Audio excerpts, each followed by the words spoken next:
segunda parte de la serie Desarrollando una visión generacional, parte 2. Parte 2. El versículo de memoria para hoy, un versículo ya muy conocido por nosotros, muy predicado.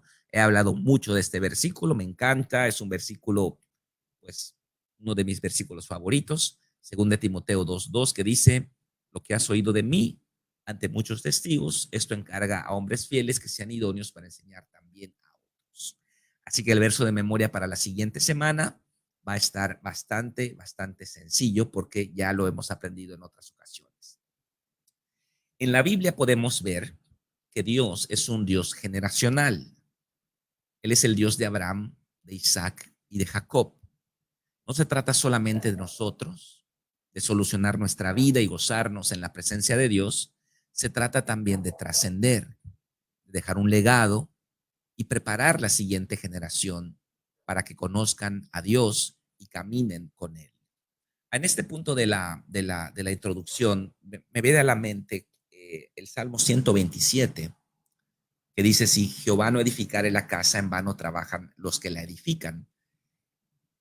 Prácticamente todo el mundo, incluyendo hombres y mujeres en la iglesia, están enfocados en trabajar, hacer dinero, pagar deudas, hacer esto, hacer lo otro, comprar esto, están afanados. Es bueno trabajar, por supuesto, pero si Dios no está en el centro de nuestra casa, de nuestro hogar, de nada sirve todo lo que hagamos, de nada sirve que pongamos a los hijos en la mejor escuela particular de Mérida, de nada sirve que tengamos una casa bonita en un lugar hermoso de la ciudad, de nada sirve que tengamos recursos económicos. Si Dios no está en el centro de nuestra vida, vamos a perder demasiado. Vamos a perder demasiado. Lo más importante, el objetivo de esta serie, es que saquemos la cabeza, hermanos, de nuestra esfera temporal, que saquemos la cabeza de nuestro micromundo en el que vivimos y empecemos a ver las cosas como Dios las ve, en un plano generacional, más amplio, y que podamos nosotros enfocarnos más en dejar un legado. Es bueno tener a los hijos en una buena escuela. Si tiene la posibilidad, hágalo. Es bueno tener una casa en un lugar bonito de la ciudad. Si tiene la posibilidad, hágalo. Pero que ese no sea la razón de su vida. La razón de nuestra vida debe ser dejar un legado, dejar una herencia espiritual, es decir, una educación. Una educación. De esto vamos a hablar en la tercera sesión, el poder de las palabras de los padres sobre los hijos. Y esto es lo más importante. Y es triste cuando hacemos demasiadas cosas, pero no estamos enfocándonos en la siguiente generación. Y nos gozamos en la iglesia, gloria a Dios, mira, ya mejoró mi vida, pero no estamos preparando a la siguiente generación. Continuamos en la introducción. Dice: es triste cuando grandes ministerios terminan porque el hombre de Dios muere, o cuando los hijos de creyentes avivados terminan en el mundo en la edad adulta. Si no desarrollamos una visión generacional, podríamos caer en esta gran contradicción: ser exitosos temporales, pero fracasados generacionales. Qué tremendo este comentario de la introducción. Lo hemos visto muchas veces. No estamos exentos, pudiera pasarnos a nosotros. Grandes ministerios terminar cuando el gran hombre de Dios muere, porque no hubo quien continúe ese legado. O grandes, digamos, hermanos en la fe, creyentes, avivados en las iglesias, tristemente, sus hijos terminan en el mundo, eran niños en la iglesia, pero en la edad adulta terminan en el mundo, se casan con mujeres filisteas, cananeas, amorreas, jebuseas, adoptan las ideologías de su tiempo, es decir, empiezan a dejar a Jehová y adoran a Baal y a Astarot. y empiezan a vivir como el mundo. Se aparecen una vez al año en la iglesia, en Navidad, pero no están viviendo una vida cristiana. Es muy triste. Tenemos que cuidar que eso no nos pase. Tengamos temor de que eso no nos pase. Por eso tenemos que trabajar. Cuando tenemos una visión generacional, empezamos a trabajar. Y sabemos, los que tenemos una visión generacional, sabemos que las cosas llevan décadas. No se trata de, wow, hacer un evento y que miren cuántas personas metí a mi evento. Eso puede ser bueno y gloria a Dios por eso, pero ese no es el llamado que Dios le hizo. El llamado que Dios le hizo tiene que ver con dejar un legado. Por eso Jesús habla mucho de discipulado. Dejar un legado para la siguiente generación. Y obviamente esto va a requerir años. Por eso yo le he dicho a mis pastores, no me importa que tengas una iglesia de 20 personas, pero que sean discípulos de Jesús, que estén pasando los cursos, que estén aprendiendo humildad, que sepan de autoridad, que tengan puntualidad, que sean gente formal, que tengan una relación con Dios, que sean temerosos de Dios, que puedan compartir el evangelio con otras personas. No importa si usted tiene a 20, no importa si en su célula tiene a 2, no importa. Uno, cuánto vale un alma, hermanos? La sangre de Cristo.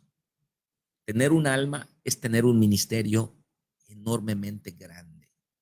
Tener una persona en su célula es un ministerio grandísimo a los ojos de Dios.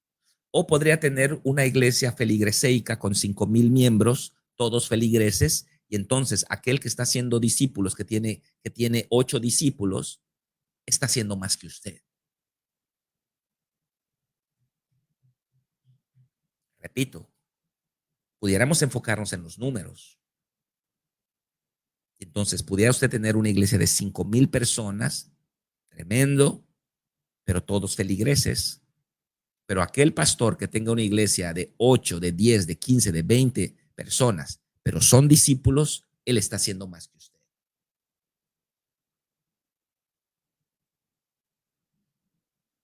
Así es.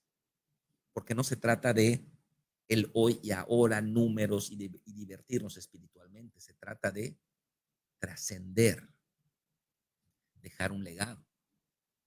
Dios le dijo a Abraham que sus hijos serían como estrellas.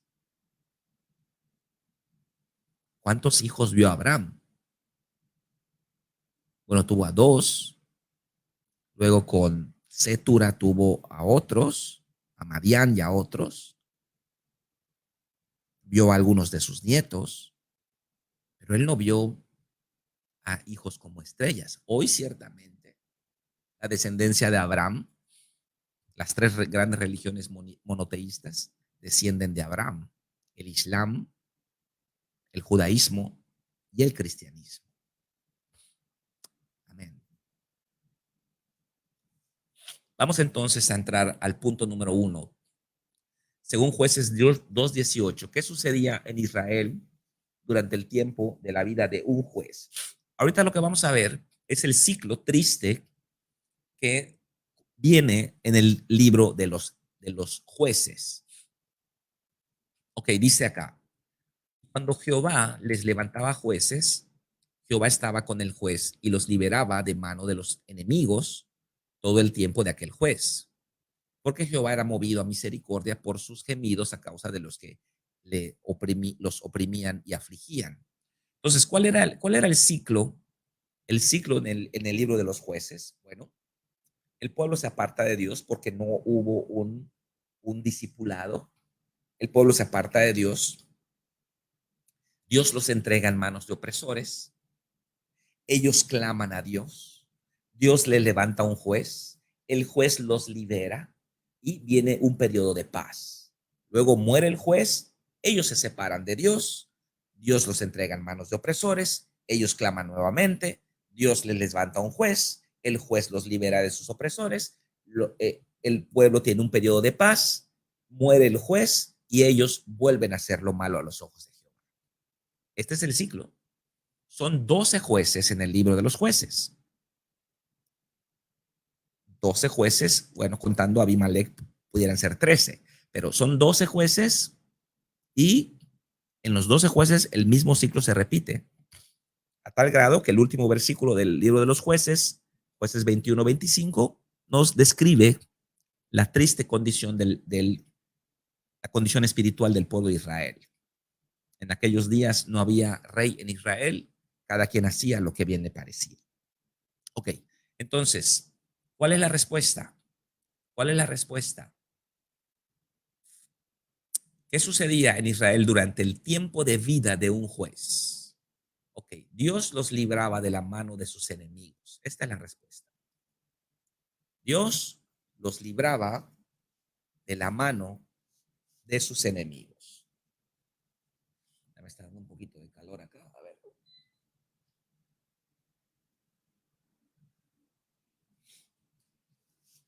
Dios los libraba de la mano de sus enemigos. ¿Por qué? Porque hay un pararrayos. Hay alguien que está aterrizando la unción de Dios al ámbito terrenal. Hay un líder fuerte. Hay un líder que está conectado con Dios y a través de él, Dios se conecta con el pueblo. Entonces, este líder funciona como un pararrayos. Está bajando el poder de Dios al ámbito terrenal. Entonces, durante todo el periodo de vida de este juez, sea Gedeón, sea, bueno, Sansón fue otra historia, pero Ahod o Tolá o Barak o Débora, todos estos jueces, ¿no? Que estuvieron allá librando a Israel, durante el tiempo de ellos, el pueblo caminaba con Dios. Pero ¿qué pasaba cuando moría el juez? Esa es la pregunta número 2. Aquí estamos viendo qué es lo que pasa cuando no dejamos un legado. Según el verso 19, ¿qué sucedía cuando moría el juez? Es el verso 19. Decía que al morir el juez, ellos volvían atrás y se corrompían más que sus padres, siguiendo a dioses ajenos para servirles e inclinándose delante de ellos, y no se apartaban de sus obras ni de su obstinado camino. Entonces la respuesta, ¿qué sucedía cuando moría el juez? Ellos volvían atrás. ¿Ok? Podemos agregar esto también y se corrompían más que sus padres. Eso es lo que sucedía. Eso es lo que sucedía. Cuando el juez moría, ellos volvían atrás. Y es triste cuando esto sucede en el ámbito de la iglesia moderna. Tenemos una célula, tenemos un ministerio y ya no está el líder y se cae la célula. Ya no está el líder de tal ministerio y se cae el ministerio. Se va el líder de tal misión y se cae la misión. Tenemos que ser responsables con nuestra siguiente generación. Líderes se van por X, Y o Z. No nos metamos ahorita a ver las motivaciones del corazón, porque eso es algo que solamente Dios juzga. Pero, ¿qué sucede si muere el juez? Dice la gente, volvía atrás. ¿Qué quiere decir? Que ese juez había creado un liderazgo de dependencia. Ese juez era el hombre de Dios, tenía la palabra de Dios, tenía la unción de Dios, pero no los enseñó a ellos a buscar a Dios. ¿Qué pasó en la pandemia? Muchas iglesias cerraron.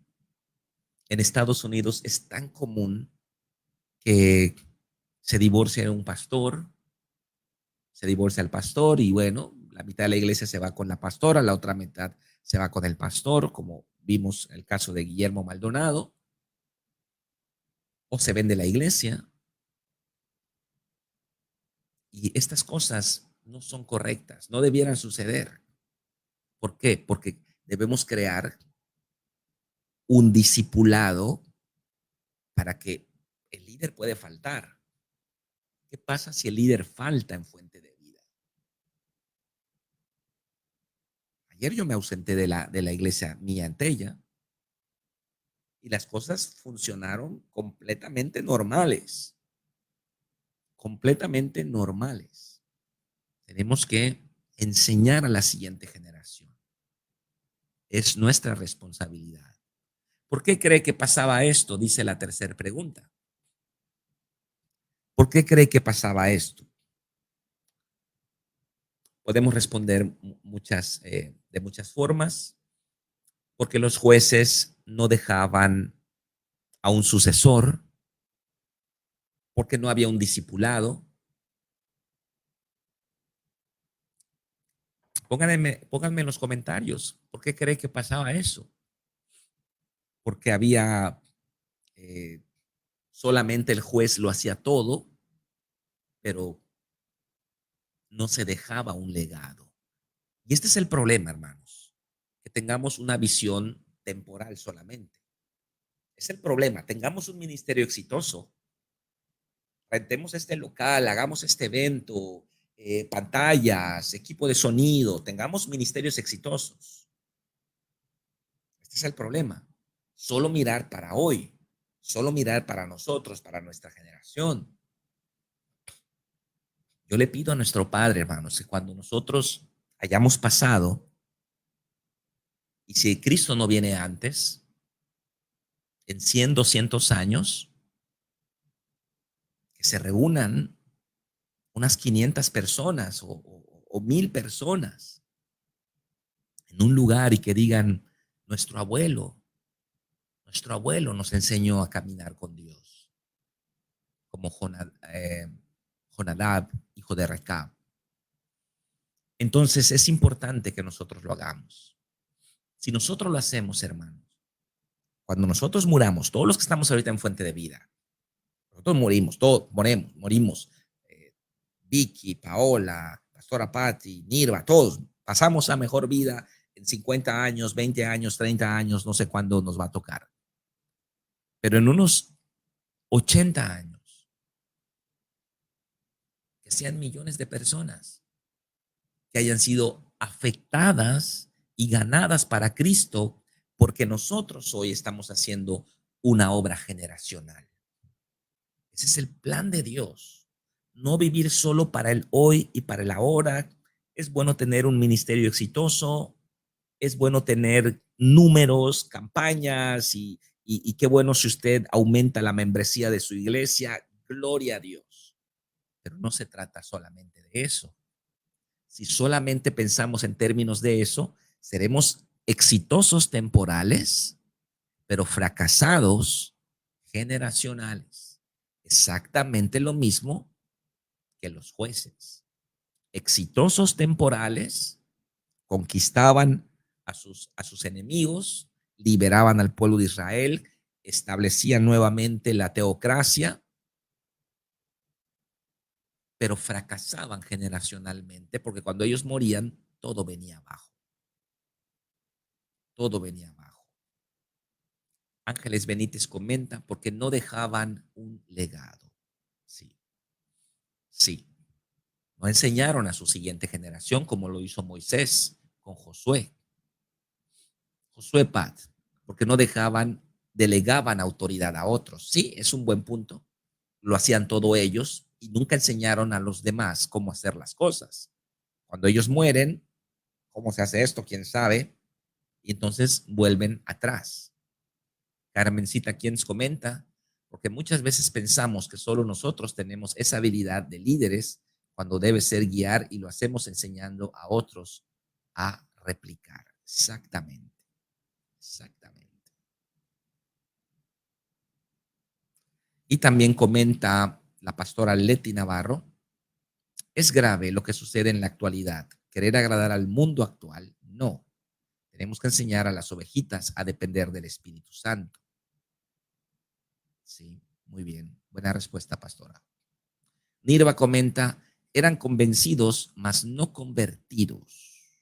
Sí, yo agregaría a Nirva, faltó disipularles, porque hay mucha gente convertida en la iglesia, aman a Cristo, sí, cantan aleluya, sí, saben remolinear, sí, grito de guerra, grito de júbilo, sí, tienen su teléfono lleno de prédicas y de canciones cristianas, sí, pero, si no son discipulados, siguen mintiendo, siguen siendo deshonestos, siguen haciendo cosas indebidas en secreto, no respetan autoridad, hacen las cosas a su manera y solamente están contentos cuando las cosas están bien. Apenas haya un conflicto, ahí nos vemos, ahí nos vemos, ahí nos vemos. Entonces hay que discipular, hay que convertir, sí, paso número 1, convertidos, porque usted no puede discipular a un inconverso, no, porque la genética del inconverso es genética de cabra. Y usted no puede discipular una cabra. Tiene que haber una conversión para que la genética ahora sea genética de oveja. Y entonces a la oveja se puede discipular. A la cabra no se le puede discipular. Dígale a una cabra que no tenga relaciones sexuales con su novia. Dígale a una cabra que haga limpieza en la iglesia. Dígale a una cabra que tiene que memorizar versículos. Dígale a una cabra que diezme. No se puede. Así que las cabras ahí que anden por allá, ¿no? Nosotros discipulamos ovejas del Señor, ovejas del Señor. La oveja ama a Cristo. La oveja quiere ser corregida. La oveja quiere crecer, quiere madurar. La oveja va a hacer limpieza. La oveja va a diezmar. Discipulamos ovejas. Entonces, buen comentario de Nirva. Yo agregaría que a los convertidos no es suficiente tener convertidos. Hay que discipularlos. Hay que discipularlos. Y esto se lo digo porque yo trato con todos los de nuevo ingreso en la iglesia, los nuevos creyentes, porque yo doy el curso de fundamentos. Y vemos cada cosa, hermanos. Los maestros de fundamentos me van a entender, porque en el grupo de fundamentos tenemos gente reciente en Cristo y nos mienten, copian en sus tareas, quieren copiar en el examen, son deshonestos en algunas, obviamente no todos, pero hay que enseñarles, hay que enseñarles. Ese es el discipulado. Es un trabajo incómodo, pero hay que hacerlo y lleva tiempo. Debemos tener un Timoteo, dice Ángeles. Buena respuesta, exactamente. Vamos a llegar a ese punto, Angelita, al rato. Y Carmencita comenta el no tener dominio propio antes las situaciones que van a vivir después de su conversión, porque todos tendremos conflictos mientras estemos en este mundo. Sí, exactamente. Pablo enseñó que es a través de muchas tribulaciones que tenemos acceso al reino de Dios. Ok, dice, este es el ciclo repetitivo a lo largo de más de 300 años de historia del libro de los jueces. El no tener una visión generacional hace que las nuevas generaciones reinicien desde cero cada vez. No es el propósito de Dios. Por eso Jesús enfatizó mucho en el discipulado, porque él sabía que no se trataba solamente de tener un gran ministerio, sino de dejar un legado. Hermanos, que esto nos entre hasta la médula, que esto llegue hasta el ADN en nuestro ser. No se trata de tener un ministerio exitoso solamente. Se trata de dejar un legado. Acuérdense lo que hemos platicado con Jesús. Yo tengo un tema llamado el conflicto de Jesús de Mateo 9, ¿no? Cuando al ver las multitudes tuvo compasión de ellas. Jesús estaba sanando, liberando, restaurando, haciendo cosas tremendas. Pero Jesús dijo, esto no es a lo que el Padre me llamó. Y él tuvo que subir al monte a orar, a buscar al Padre, a buscar dirección. Y el Padre le dijo, llama a 12 hombres Yo no lo sé, se lo voy a preguntar cuando lleguemos al cielo, pero estoy casi seguro que el mismo consejo que le dio Jetro a Moisés 1300 años atrás es la misma palabra que le dio el Padre a Jesús en Lucas capítulo 6, que es la continuación de Mateo capítulo 9, cuando Jesús tiene compasión por la gente, sube el monte a orar y al bajar, Mateo capítulo 10, llama a sus 12 discípulos, porque Jesús entendía que no se trataba de tener un ministerio exitoso solamente, sino de que había que dejar un legado. Y desde ese momento el ministerio de Jesús cambia. Desde ese momento Jesús, él sigue ministrando a las multitudes, él sigue predicando en grandes campañas, pero empieza a derramar su vida sobre aquellos 12 que años después, 2 años después, darían el impulso, serían el fundamento, los pilares de el cristianismo. Wow, es importantísimo. No sé cómo no lo pude ver yo antes esto. Es importantísimo. ¿Qué dijo Jesús a sus discípulos en Juan 14:12? De cierto os digo, el que en mí cree, las obras que yo hago, él las hará también, y aún mayores, porque yo voy al Padre. Esta es la respuesta. Las obras que yo hago, él las hará también, y aún mayores, que porque yo voy al Padre. Obviamente acá Jesús no se está refiriendo de hacer cosas más grandes en trascendencia, sino que está hablando en número. No podríamos ir a la cruz, esa es la obra más grande que algún hombre ha hecho. No podríamos expiar los pecados, no podríamos ser el Cordero de Dios, no se está refiriendo a eso, ¿ok? Pero numéricamente hablando, los discípulos sanaron más personas que Jesús. ¿Por qué? Porque Jesús estuvo 3 años de ministerio y ellos tuvieron 20, 30, en el caso del apóstol Juan, 50 años de ministerio. Entonces el apóstol Juan sanó 100 veces más que Jesús. Ganaron más almas, hicieron más discípulos, plantaron iglesias en los confines del Imperio Romano, en el norte de África, en el occidente de Asia. Eh, Jesús solamente trabajó en Israel, solamente, bueno, la gran parte del ministerio de Jesús se desarrolló en Capernaum, en Galilea, un par de veces me parece, o tal vez 3 como máximo, Jesús estuvo en Jerusalén. Pero Jesús desarrolla su ministerio solamente en Israel. Cuando los envía, les dijo, vayan a las ovejas perdidas de la casa de Israel. Pero al final, cuando les da la gran comisión, dice, vayan a todas las naciones. O sea que ellos hicieron más que Jesús, numéricamente hablando. ¿Por qué tiene sentido esto ahorita que estamos hablando de la visión generacional?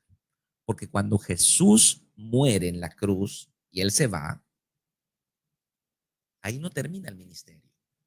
Si Jesús hubiese muerto allí en Mateo capítulo 9, cuando solamente Jesús hacía las cosas, solamente él sanaba, solamente él liberaba, solamente él predicaba, si Jesús hubiese fallecido en ese punto de su ministerio, allá terminaba todo.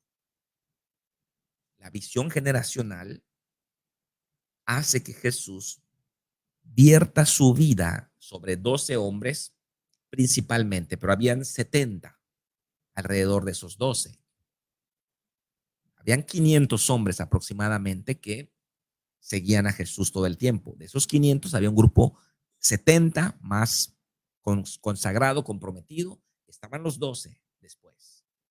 ¿Okay? Son los círculos de Jesús. Luego estaban el grupo de los 3 y luego estaba el discípulo amado, que era Juan.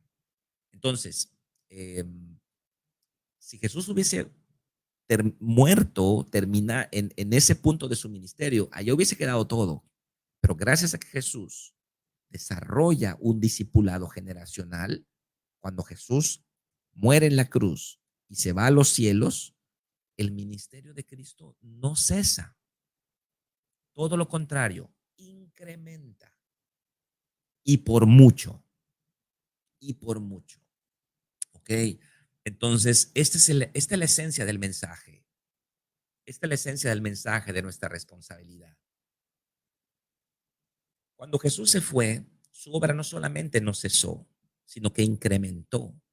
Tal vez sus discípulos hicieron más obras que él, porque vivieron muchos años más, ganaron más almas, sanaron más enfermos, hicieron más discípulos y ganaron las naciones de su tiempo. Todo porque Jesús no los dejó en cero, sino que los preparó para ellos hacer también la obra de Dios. Ninguno de los jueces hizo esto. Cuando el juez moría, moría todo el ministerio, moría todo y ellos se corrompían y 20 años después, cuando Dios levantaba al nuevo juez, ese nuevo juez tenía que empezar de cero. Tenía que empezar de cero. Jesús no hizo eso. Los discípulos no empezaron desde cero. Jesús los preparó. Jesús les dio los elementos básicos. No hizo todo por ellos, pero sí les dio los elementos básicos para que ellos partan de esa base. Jesús sí empezó en cero. Jesús empezó en cero. Él sí. Él no tenía una organización, una estructura, no tenía, no sé, un equipo de ancianos, de líderes, un ministerio de finanzas, no tenía eso. Él empezó en cero completamente. Pero los 12 no empezaron en cero. Pablo no empezó en cero. Todos ellos partieron de un fundamento, un cimiento que ya había puesto Cristo y luego los apóstoles. Y lo mismo debe pasar cuando nosotros, digo, no cuando muramos, ahora ya lo podemos hacer. ¿Y sabe qué va a pasar? Le voy a decir. Prepárese. Ellos van a ser mejores que usted. Y usted no tiene que ponerse celoso. No se ponga celoso. Porque ellos están partiendo, no de cero. Ellos están partiendo de la base que usted está poniendo. Si usted tiene un líder de célula que se levanta y predica mejor que usted, y tiene más gente que usted, y levanta más líderes que usted, no se me ponga celoso. No se me ponga celoso. Porque Jesús mismo lo dijo. Ustedes van a hacer mayores obras que yo. Porque ustedes no van a empezar en cero. Siéntase orgulloso. Pastores, tiene un discípulo que predica mejor que usted, alabe a Dios. Él va a sumar a su ministerio. Tiene líderes fuertes, dele gloria a Dios, pero todo dentro del margen de la humildad y la obediencia. Si tenemos a un parlanchín que habla mucho y se cree mucho y agarra por su lado, entonces eso es otra cosa. ¿Okay? Como nos ha sucedido. Muy bien. Entonces, continuemos. Punto número 5. Este me gusta. Marque el tipo de liderazgo que cree que Jesús quiere que desarrollemos. Liderazgo de dependencia. ¿Cuál es ese liderazgo? Ese liderazgo que hace que la gente dependa de usted para todo. Usted es el centro. ¿Ese será el liderazgo que cree que Dios quiere para nosotros? No, ¿verdad? No es ese. Liderazgo de guianza. Enseño a la gente a depender de Cristo. Dios es el centro. Este es el liderazgo correcto. Entonces, marcamos la segunda opción. ¿Ok? ¿Cuál es el liderazgo de los jueces? ¿Cuál fue el liderazgo de los jueces? Grandes guerreros, grandes conquistadores, grandes libertadores. ¿Cuál fue el liderazgo de los jueces? Liderazgo de dependencia. Lo comentaba, creo que Carmen Quiens lo comentaba. Ellos hicieron todo y no dejaron que otros hicieran nada. Pues no se mueve la hoja de un árbol sin que el líder diga, ¿no? El líder tiene que autorizar todo. Nos vamos de vacaciones, hay que pedirle permiso al líder para que el líder autorice a ver si nos vamos de vacaciones o no. Eso ya es control. El liderazgo no es un liderazgo de dependencia, donde todo depende de uno. No. Claro, hay autoridad, hay un orden, ¿ok? Esto no es para que cada quien ahora haga lo que quiera. Hay un orden, pero no hay una dependencia en el líder, porque si el liderazgo es de dependencia, cuando el líder no está, nadie sabe hacer nada. Nadie sabe hacer nada. ¿Cómo sabemos si nuestro liderazgo es de dependencia o de guianza? Bueno, le hago la pregunta, ¿qué pasa si usted falta? Vamos a decir un mes, que usted no esté un mes en su ministerio, sea alabanza, sea ujieres, sea una misión, sea una iglesia, sea una célula. ¿Qué pasa si usted se ausenta un mes?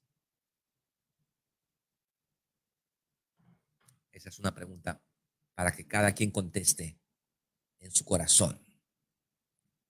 Punto número 6. ¿Qué cree que sucede con un ministerio cuando el líder ya no está? Inciso A, en un liderazgo de dependencia, termina el ministerio.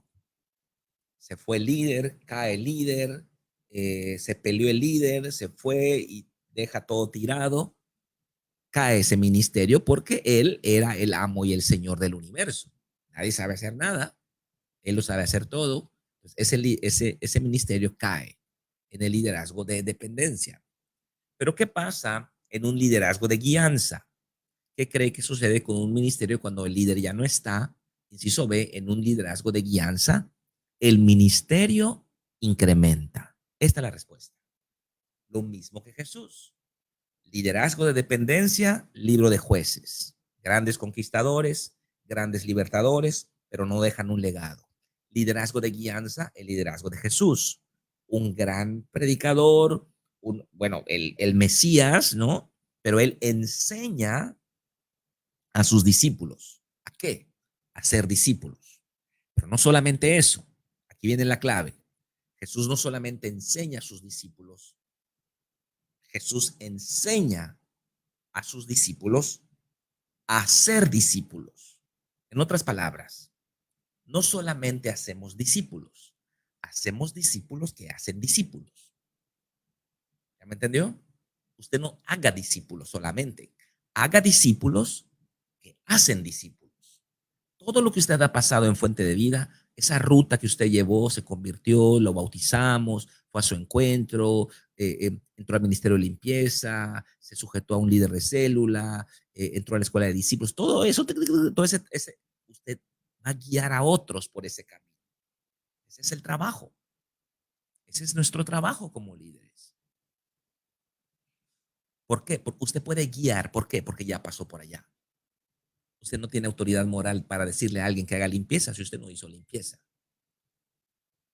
Usted no tiene autoridad moral para decirle a alguien que entre a un curso si usted no ha entrado a ese curso. Pero como usted ya lo hizo, usted tiene autoridad moral. ¿Por qué le digo a los jóvenes que tienen que esperar hasta el matrimonio? ¿Por qué le digo a los jóvenes y les ponemos estándares a los jóvenes? Porque nosotros lo hicimos primero. Y eso nos da la autoridad. Eso nos da la autoridad. Tremendo este tema, hermanos. Está tremendo este tema.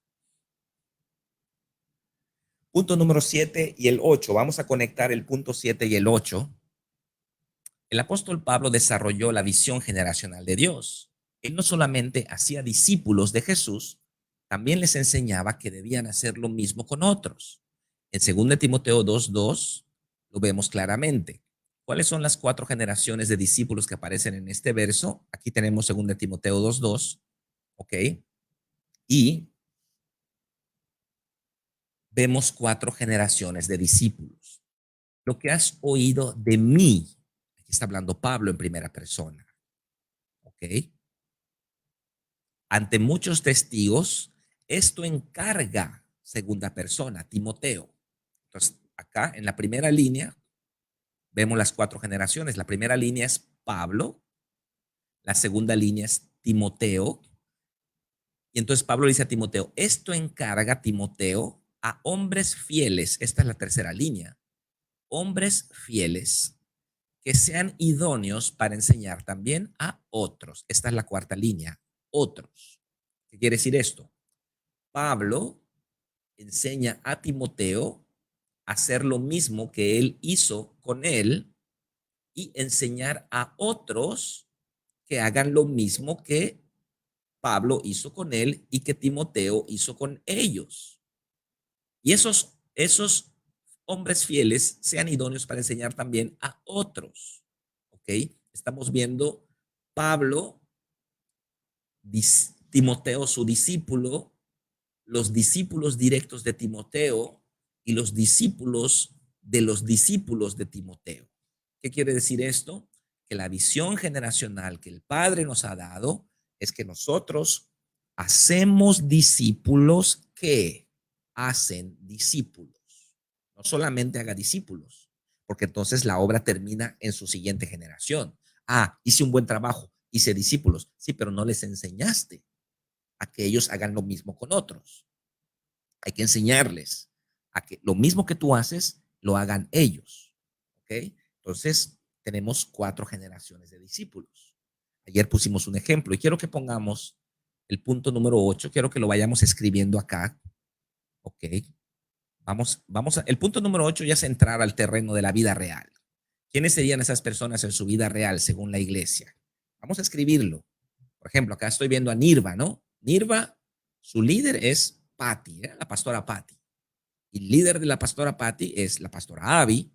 Entonces, acá estamos viendo las generaciones. Pastora Abby, luego pastora Patty, luego Nirva, y luego de Nirva está Adriana Berra, doña Yoli Aparicio, o está Lidia, o está Yani, no sé, hay varias mujeres, ¿ok? Y aquí podemos ver el mismo patrón repetitivo, ¿ok? Si pensamos en términos de Carmencita Quiens, bueno, tenemos la pastora Lorena, bueno, tenemos la pastora Abby, luego tenemos la pastora Lorena, luego tenemos a Carmen Quiens, y debajo de Carmen Quiens están sus discípulas, ¿ok? María Sauri, por ejemplo. María Sauri tenemos, está la pastora Anita Joil, es la líder directa de María Sauri, y debajo de María Sauri están, no sé, a Mairani, por ejemplo, está Mairani debajo de María Sauri, y debajo de Mairani hay otras jóvenes, ¿ok? Estamos viendo esta línea de 4 generaciones de discípulos, ¿ok? Lupita Zip también podemos decir, está, bueno, está la pastora Leti, está, y debajo de la pastora Leti está Lupita, y debajo de Lupita hay jóvenes, discípulas, ¿verdad? Que tiene Lupita, pero arriba de la pastora Leti está la pastora Lorena, y arriba de la pastora Lorena está la pastora Avi, ¿no? Entonces tenemos líneas generacionales. Por eso es importante que manejemos la plataforma, ¿ok? Y eso es lo que vamos a escribir en las líneas. Hay que mostrarle a los discípulos que tenemos líneas generacionales, ¿ok? Para que ellos vean que están formando parte de un legado generacional que va, eh, como Pablo, Timoteo, hombres fieles y los otros. Voy a hablar mucho de esto en la próxima prédica, el domingo en Teyac, porque acá hay una clave muy importante que tenemos que aprender a discernir en 2 Timoteo 2:2, que di un pequeño preámbulo allá en casa de oración. De esta manera podemos ganar millones de almas para Jesús y trascender por generaciones. Esta es la razón por la cual Dios nos puso en este tiempo, en este lugar, en esta familia y en esta iglesia. El modelo de la iglesia de feligreses no puede cumplir la gran comisión. Solamente la iglesia de discípulos puede hacerlo y ser obediente a Dios en cumplir su propósito eterno. Amén. Amén. Ah, sí, comenta Nirva que Ani Contreras, sí, ya fue enviada. Amén. Amén. ¿Ves cómo se van formando las generaciones? Es hermoso. Es hermoso. Es hermoso. Porque estamos dejando un legado a la siguiente generación y la siguiente generación, y es tremendo. Puede venir una pandemia, hermano, puede venir persecución, pueden clausurarnos el domingo, pueden encarcelarnos y la obra sigue porque los grupos celulares los tenemos organizados en estructuras generacionales que llamamos redes y nada puede detener la iglesia de Cristo. Así es como floreció la iglesia en China, en la China comunista, en la Unión Soviética, en el mundo islámico y en tantas etapas de la historia en que la iglesia fue perseguida. Así es como la iglesia salió adelante por medio de líneas generacionales, por medio de estructuras de discipulado. Cerramos con el recuadro de la derecha, linaje espiritual. El antiguo pacto se desarrolló sobre un linaje biológico. El nuevo pacto, además de lo biológico, se desarrolla sobre un linaje espiritual. Al antiguo pacto se entraba por nacimiento físico. Al nuevo pacto se entra por nacimiento espiritual. Cuando recibimos a Cristo y el Espíritu Santo nos imparte vida. Dios nos llama hoy a engendrar hijos como estrellas, a desarrollar un linaje espiritual que abarque no solamente nuestros hijos biológicos, sino a las ovejas de Cristo que Dios pone a nuestro cuidado. Es decir, del nuevo pacto, mis hijos también son mis discípulos. No es una tarea rápida, no es algo que se haga de la noche a la mañana. Hay que ser pacientes. Pueden ser años de trabajo, pero si somos constantes, veremos linaje y cumpliremos así nuestro llamado existencial. Lo que has oído de mí ante muchos testigos, esto encarga a hombres fieles que sean idóneos para enseñar también a otros. Según de Timoteo 2:2. ¿Cuántos decimos amén? ¿Cuántos decimos amén? Nos lleva no menos de 2 años levantar a un líder y en el mejor de los casos 2 años, normalmente un poco más. Pero qué hermoso. Nirva ya tiene descendencia. Qué hermoso, qué hermoso. Carmen ¿quién tiene descendencia? Lupita Chip tiene descendencia. Qué hermoso. Por eso allá en nuestra plataforma, si usted entra a su perfil en la plataforma, ahí va a decir descendientes. Esa es su descendencia. Trabaja en su descendencia. Deje un legado. Trascienda. No haga las cosas solamente para hoy y ahora. No desarrolle un liderazgo de dependencia donde todo dependa de usted. Enseñe. Enseñe a los demás a hacer las cosas. Como hace mi esposa. Como hago yo. Enseño a mis pastores a casar. Enseño a mis pastores a dirigir. Enseñamos a todos a hacer todo. No nos escondemos nada. Todo lo damos, todo lo damos, todo lo damos para que todos aprendan. Para que todos aprendan. Amén. Damos gracias a Dios entonces. Vamos a orar para cerrar esta célula. Gracias, Padre, te damos por este tiempo juntos. Ponemos en tus manos esta enseñanza. Te bendecimos y gracias porque tú estás con nosotros. Padre, que esta palabra sea viva y eficaz en nuestro corazón. Y que todos los que estamos acá, Padre, nos dediquemos a desarrollar un ministerio generacional, una visión generacional.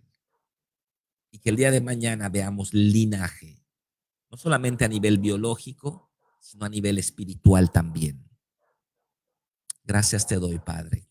Hay algo que está poniendo el Señor en mi corazón. Quiero compartírselo rápidamente. Vienen a la iglesia niños sin padres, jóvenes sin padres, adolescentes sin padres. Vienen a la iglesia gente que no tiene alguien que les diga cómo hacer las cosas. Son las ovejas del Señor. Pastoreen mis ovejas. Alimenten mis rebaños. Háganse cargo de esas personas que llegan solas, solitarias en la vida. No tienen a quién recurrir. Nosotros somos una paternidad postiza para ellos, mientras ellos aprenden a caminar. Adoptemos en términos espirituales, en términos de mentoría. Adoptemos gente que está desamparada y que llegan a la iglesia. Es importante que los pastores organicemos nuestras estructuras de liderazgo celulares para que todos sean ministrados. Declaro esto como palabra tuya, Padre. En el nombre de Cristo Jesús te doy gracias. Amén y amén. Muy bien, Dios les bendiga a todos. Gracias por pasar esta hora de enseñanza conmigo. Les mando un abrazo fuerte. Hoy o mañana voy a subir el tema número 2. La prédica que di ayer en casa de oración es la segunda parte de la serie, desarrollando una visión generacional. Y mañana tal vez también suba este video. Amén. Mi canal de YouTube. Active la campanita. Bendiciones a todos. Nos vemos pronto.